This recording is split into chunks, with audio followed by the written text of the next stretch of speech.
पढ़ते टाइम नींद आ जाती है। मुझे भी आ जाती है। पर इसका मतलब ये नहीं कि हम पढ़ाई को साइड में रखकर सोने चले जाएं।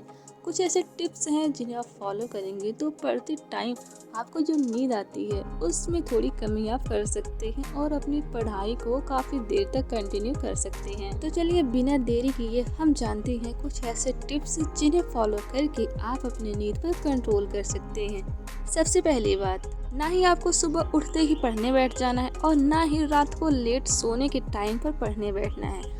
आपको एक बीच का टाइम चूज करना है, उसमें ही आपको पढ़ाई करना है। जैसे कि आप सुबह 6 बजे उठते हैं तो 2 घंटे आप अपने आप को दीजिए। अच्छे से अपना ब्रश करिए, नाश्ता करिए और कुछ छोटे मोटे काम करिए। फिर उसके बाद 8 बजे आप पढ़ाई करने बैठ जाइए।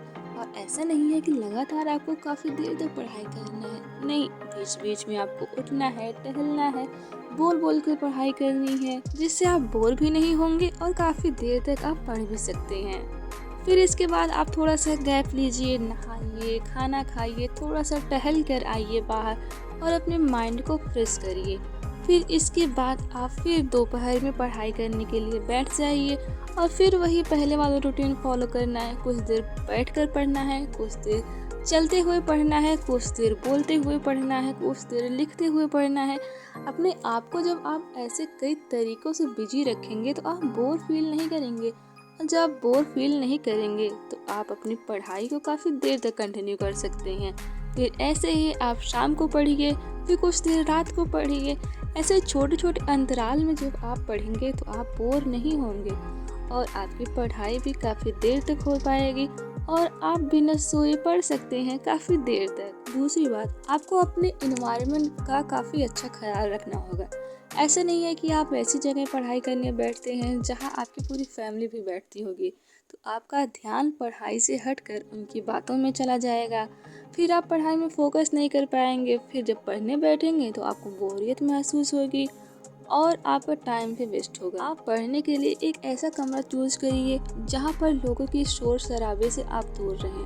और अब जब शोर शराबा नहीं होगा तो अपने पढ़ाई में फोकस रहेंगे और फोकस रखकर जब आप पढ़ाई करेंगे तो नींद ऐसे भी नहीं आने वाली है। एक बार जब आपका मन पढ़ाई में लग जाता है तो आप बोर फील नहीं होते हैं और ना ही आपको नींद ही आती है। तो अपना मन आप अपनी पढ़ाई में लगाइए। इसके लिए आपको एक ऐसे कमरे का चुनाव करना है जहां आप आराम से, शांति से, सुकून से बैठकर पढ़ाई कर सकें। तीसरी बात, आपको अपने खाने पीने का काफ़ी अच्छा ख्याल रखना होगा। कई बार क्या होता है कि हम इतना ज़्यादा खा लेते हैं कि हमसे ना बैठा जाता है ना चला जाता है।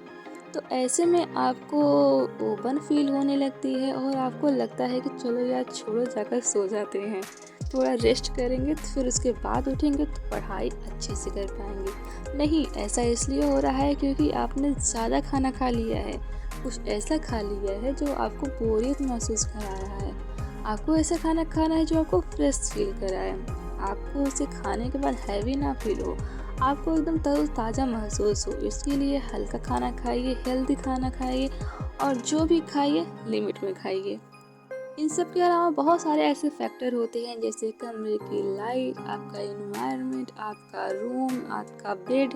ऐसे बहुत सारी चीज़ होती हैं जो आपको बोरियत महसूस कराती हैं। तो आपको इन सब की बातों का भी अच्छा ख्याल रखना होगा कि आपको फ्रेश एनवायरनमेंट हो, लाइट अच्छी हो, आपके कमरे में आपकी साफ़ सफाई अच्छे से हो, कमरा आपका ऐसा लगे कि हाँ, ये एक बच्चे का कमरा है जहाँ पर वो बैठकर पढ़ाई करता है।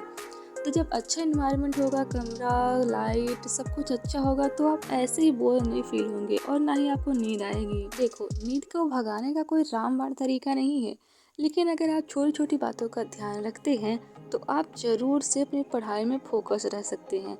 और जब आप एक बार फोकस रहकर पढ़ाई करने बैठ जाएंगे तो ना आपको नींद आएगी, ना आपको उबन आएगी और ना ही आपको बोरियत महसूस होगी। फिर तो ये होगा कि कितना सारा पढ़ डालें और कितना पढ़ डालें कि बस सब कुछ आज ही ख़त्म हो जाए। तो बस इन सब छोटी छोटी बातों का ध्यान रखिए और अपनी पढ़ाई को अच्छे से करिए, मन लगा कर करिए। धन्यवाद।